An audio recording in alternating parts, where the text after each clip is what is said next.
سے پہلے صرف عیسوی سال اور مہینوں کے اعتبار سے تاریخ لکھی جاتی تھی۔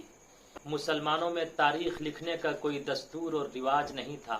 امیر المؤمنین خلیفۃ المسلمین سیدنا فاروق اعظم رضی اللہ تعالی عنہ کے دور خلافت سن 17 ہجری میں جب فتوحات کا دروازہ کھلا تو حضرت ابو موسیٰ اشعری رضی اللہ تعالی عنہ نے سیدنا فاروق اعظم رضی اللہ تعالی عنہ کو خط لکھا۔ آپ کی طرف سے جتنے خطوط حکومت کے مختلف علاقوں میں جاری ہوتے ہیں ان میں تاریخ نہیں ہوتی۔ تاریخ نہ ہونے کی وجہ سے یہ پتہ نہیں چل پاتا کہ یہ خط کب بھیجا گیا ہے، کب پہنچا ہے، کب اس خط پر عمل جاری ہوا ہے۔ چنانچہ حضرت ابو موسیٰ اشعری رضی اللہ تعالی عنہ کی یہ بات حضرت عمر رضی اللہ تعالی عنہ کو بہت اچھی لگی۔ حضرت عمر رضی اللہ تعالی عنہ نے صحابہ کرام کی ایک میٹنگ بلوائی۔ صحابہ کرام سے مشورہ کیا کہ اسلامی تاریخ کا آغاز، اسلامی تاریخ کی ابتدا کہاں سے ہونی چاہیے۔ 4 رائے سامنے آئی۔ نمبر 1، کچھ صحابہ کرام نے فرمایا کہ اسلامی سال کی ابتدا کالی کملی والے مصطفیٰ محمد الرسول اللہ صلی اللہ علیہ وسلم کی ولادت سے ہونی چاہیے۔ دوسری رائے یہ سامنے آئی کہ اسلامی سال کی ابتدا کالی کملی والے مصطفیٰ محمد الرسول اللہ صلی اللہ علیہ وسلم کی وفات سے ہونی چاہیے۔ تیسری رائے یہ سامنے آئی کہ اسلامی تاریخ کی ابتدا اعلان نبوت، ابتدائے وحی سے ہونی چاہیے۔ چوتھی رائے یہ سامنے آئی کہ اسلامی سال کی ابتدا آپ علیہ الصلاۃ والسلام کی ہجرت سے ہونی چاہیے۔ امیر المؤمنین خلیفۃ المسلمین سیدنا فاروق اعظم رضی اللہ تعالی عنہ نے حضرت علی سے فرمایا، وَأَقْضَاهُمْ علی کہہ کے کالی کملی والے مصطفیٰ صلی اللہ علیہ وسلم نے آپ کو اس امت کا قاضی اور جج مقرر فرمایا ہے۔ آپ ہی شورا کے امیر ہیں، آپ ہی فیصلہ فرمائیے اسلامی سال کی ابتدا کہاں سے ہونی چاہیے۔ حیدر کرار حضرت علی المرتضیٰ رضی اللہ تعالی عنہ نے فرمایا، اگر اسلامی تاریخ کی ابتدا نبی کی ولادت سے ہوگی تو یہ امت جشن منائے گی، جبکہ یہ جشن منانے والی امت نہیں ہے، بلکہ یہ امت خوشی کے موقع پر اللہ کا شکریہ ادا کرنے والی امت ہے۔ اگر نبی کی وفات سے اسلامی سال کی ابتدا ہوگی، اسلامی سال کا آغاز ہوگا تو یہ امت ماتم کرے گی، جبکہ یہ امت ماتم کرنے والی امت نہیں ہے، یہ تو مصیبتوں پر صبر کرنے والی امت ہے۔ اگر ابتدائے وحی اور اعلان نبوت سے اسلامی سال کا آغاز، اسلامی سال کی ابتدا ہوگی تو یاد رکھو ابتدائے وحی کے وقت مسلمانوں پر ظلم و ستم کا پہاڑ توڑا گیا، آپ علیہ الصلاۃ والسلام کو ستایا گیا، آپ کے راستے میں کانٹے بچھائے گئے، آپ کے ہاؤٹنگ کا فیصلہ کیا گیا، آپ کے قتل کا منصوبہ بنایا گیا، آپ کو ساحر کہا گیا، آپ کو مجنوں کہا گیا، آپ کو پاگل کہا گیا، آپ کو دیوانہ کہا گیا، حضرت زنیرہ کی آنکھیں نکالی گئی، بلال حبشی کے سینے پر پتھر رکھ کر بلال حبشی کو تڑپایا گیا، حضرت سمیہ رضی اللہ تعالی عنہا کو 2 لخت کیا گیا۔ ابو جہل نے کہا، اے سمیہ تو رسول اللہ کا کلمہ پڑھتی ہے؟ حضرت سمیہ نے فرمایا، ہاں میں پڑھتی ہوں۔ ابو جہل نے کہا، تجھے چھوڑنا پڑے گا۔ حضرت سمیہ رضی اللہ تعالی عنہا نے فرمایا، فقضی انت ما قاص، ستمگر تجھ سے امید کرم ہوگی جسے ہوگی، مجھے تو دیکھنا یہ ہے کہ تو ظالم کہاں تک ہے۔ ابو جہل نے کہا، تجھے رسول اللہ کا کلمہ چھوڑنا پڑے گا، رسول اللہ کے کلمے کا انکار کرنا پڑے گا، اگر تو انکار نہیں کرے گی تو تو اپنی جان سے ہاتھ دھو بیٹھے گی۔ حضرت سمیہ رضی اللہ تعالی عنہا نے فرمایا کہ تو کر جو کرنا ہے، خدا کی قسم سمیہ جان تو دے سکتی ہے لیکن اپنے ایمان کا سودا نہیں کر سکتی ہے۔ چنانچہ حضرت سمیہ رضی اللہ تعالی عنہا کے دونوں پیر کو 2 اونٹ میں باندھ دیا گیا اور دونوں اونٹ کو سمت مخالف دوڑا دیا گیا۔ حضرت سمیہ کی شرمگاہ میں پرچھا مارا گیا۔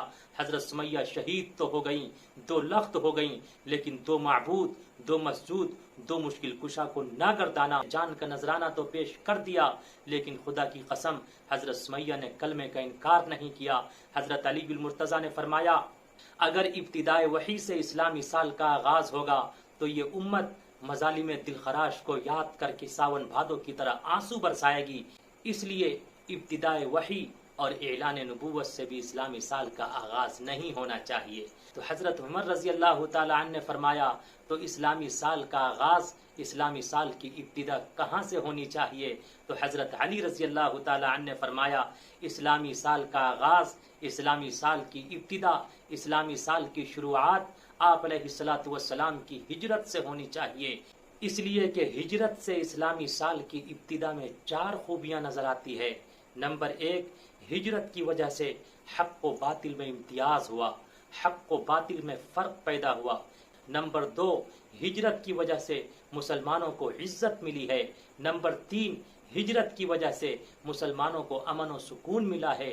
نمبر 4، ہجرت کی وجہ سے ہجرت کے بعد سب سے پہلے مسجد نبوی کی بنیاد رکھی گئی ہے۔ تو ہجرت انقلاب ہے۔ ہجرت کی وجہ سے مسلمانوں کو عزت ملی، مسلمانوں کو شوکت ملی، مسلمانوں کو کامیابی ملی، مسلمانوں کا فیوچر روشن اور تابناک ہو گیا۔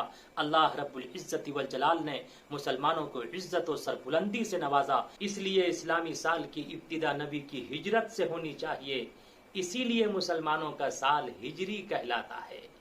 دوسری بات میں اپنے تمام ناظرین اور سامعین سے کہنا چاہتا، مسلمانوں کا اسلامی سال قمری کہلاتا ہے، عیسائیوں کا عیسوی سال جنوری، فروری، مارچ، اپریل، مئی، جون، جولائی، اگست، ستمبر، اکتوبر، نومبر، دسمبر یہ شمسی کہلاتا ہے۔